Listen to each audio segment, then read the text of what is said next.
Okay guys, as you can see, I have my two RV batteries that are right underneath the steps. And I was not able, everything was dead in the RV. So this is what I'm trying. I'm charging. I have this little jump, because I tried jumping the RV yesterday and it didn't work, and neither did the generator. So I have to get a way to get these batteries charged so I can get my generator started. You can see that this was completely dead the other day, and I think part of the reason is I had this turned into the on position. So don't make that mistake and drag out your batteries like me. So I think I'm going to move this over and try and charge the other one and see what happens. Okay, stay tuned. So I just want to zoom in so you guys can see where I actually connected to the terminals. Okay, you can see here it's not on the screw that's holding the stuff together, but it's on the actual terminal. Okay, so make sure you do that when you hook up your power source. Okay, so here's my generator, you guys, and I just primed it and I hit the start button and I heard it click, which is way more than it did earlier. So I think charging the batteries happens to be working.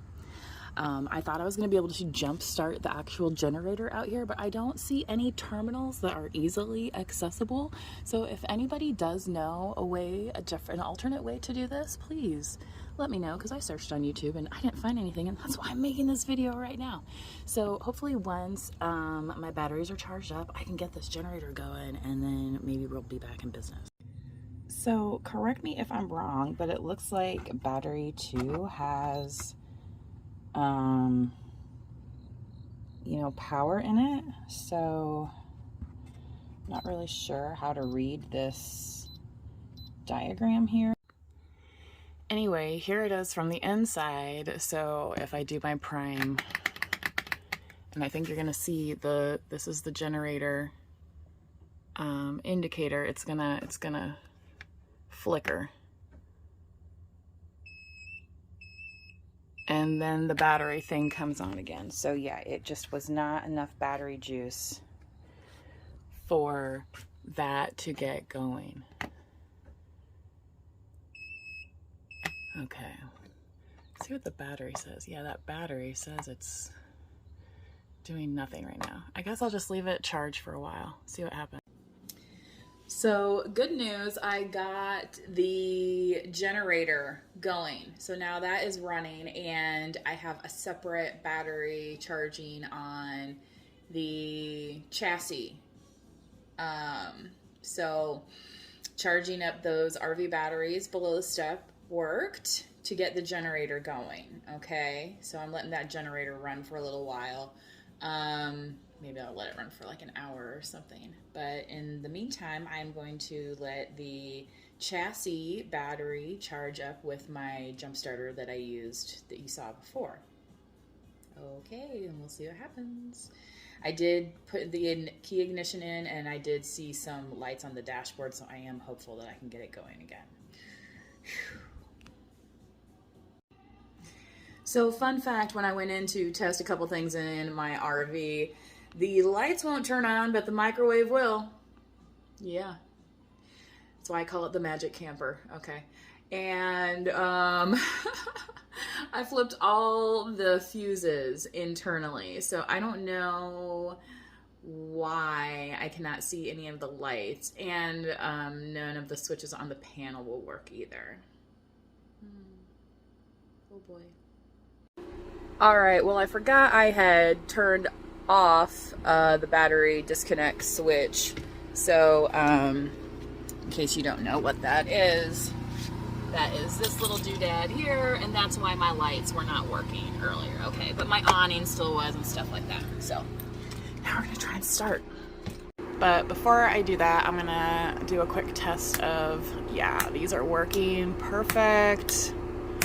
That means I will have full power, lights included. We can see now that the batteries are charged. There is some fresh water in here. Tanks are empty, yay. To the folks who properly cleaned and emptied the tank the last time it was used, because I do rent this out sometimes to folks. So, I think think it's gonna be safe to go ahead and stop this generator. Okay. And I'm gonna go ahead and come down, and I'm gonna turn my battery disconnect to off. Okay. So this is what you want to do so it doesn't drain like I had that issue before. Then you won't have to see. You can see on the panel here, it shows that they're fully charged. Now, onto my chassis. Okay, so the battery charger that's hooked up to my chassis right now, which you can see my hood is up. I don't show the connections. Anyway, it is at 66% right now. It's not like all the way down. So I'm hoping, because this has been out here running while, okay, so I have that. Oh.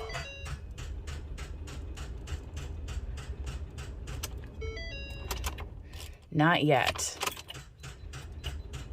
Okay, I think I need to let it sit and charge for a little bit longer. What do you think? I am very hopeful, you guys. All right, in the meantime, I just fired up this generator again on just a one touch. So yeah, I think that's working okay. There is some beeping going on that I discovered from this like battery panel thing. But if I just like click one of these buttons here, yeah, it stops. So I don't really understand the purpose of that beeping. Anyway, but yeah, I closed this up just to show you guys again that that's both of these batteries are now charged up. And then I closed it up here. Oops. I'll try. Maybe. Okay. I don't think you need to see all this. Okay, so here is my little jump starter thing. Like, I think I bought this, you guys, like at Menards or something. Okay, so you can see it's flashing. It was on 66, remember, but we just tried turning it over and it just didn't want to quite go. So I'm gonna leave it here for another, I don't know, maybe 30 minutes or so and see. This battery is also warm, but it's sitting in the sun, so I think it's okay.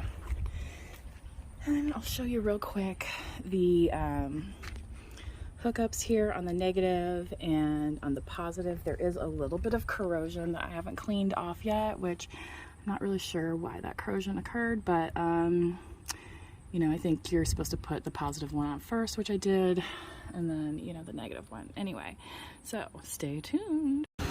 Okay, so the other battery wasn't cutting it. I tried turning it over and it still didn't work, so now I have my Jeep here, and I just want to show you guys the setup real quick. And Jeep has it labeled so easily for everybody that you just put the red here on this positive. I removed my I don't want to touch anything, get shocked, get my battery out of the way.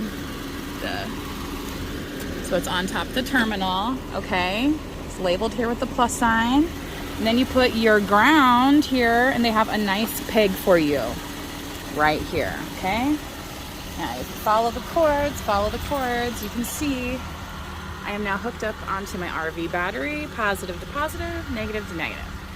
Now let's try this again. Yes, I still have dash lights when I open up. This is way better than what was happening earlier and yesterday when there was just no bat signal on the bat channel, you guys. It's like the last thing you want to see, right? So I'm gonna attempt to turn this over with my left hand while videoing still with my right.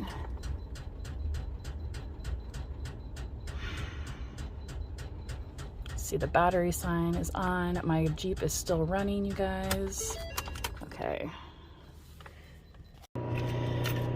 Okay, it is not turning over yet, so I'm gonna let my Jeep run and hopefully it will charge up this battery just the tiniest bit so it can continue to turn over. Okay, it's been several minutes again. We're gonna try the key again. And you can hear the generator running in the background. That's separate, but I just have it on just in case anything camper-wise is wired together that I don't know about, all right? So, let's see what we can do now today, Lord.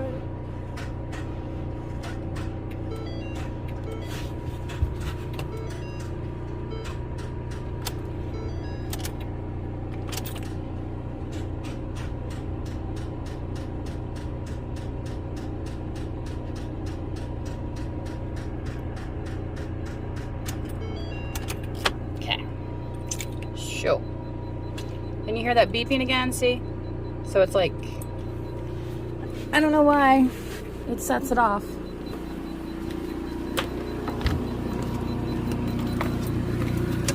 But like I said, I just click that button and then that stops. So, all right, I'm gonna let this charge some more. I am gonna turn off the generator though. I think that's unnecessary as it is. But we'll see what happens.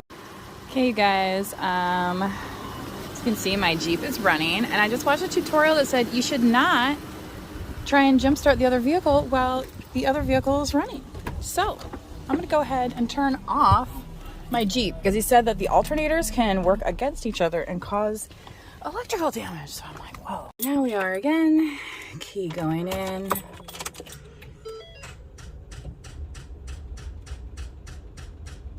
Still, and I have been charging that for so far. The motorhome battery will not start on the chassis, so I did call the roadside assistance that I have, which is good for 5 years, I believe, from the date of purchase. Anyway, so hopefully they can get it going. I don't need a whole new battery. Okay, so hopefully you can hear the motor running. They came and jumped it. It just needed a more powerful jump start than what I had. But I am going to clear this corrosion with some of this baking soda and water mix. Just kind of rinsing that off. You can see it bubbles up a little bit. I do have a little toothbrush here to scrape that away. He said often that does it, you know.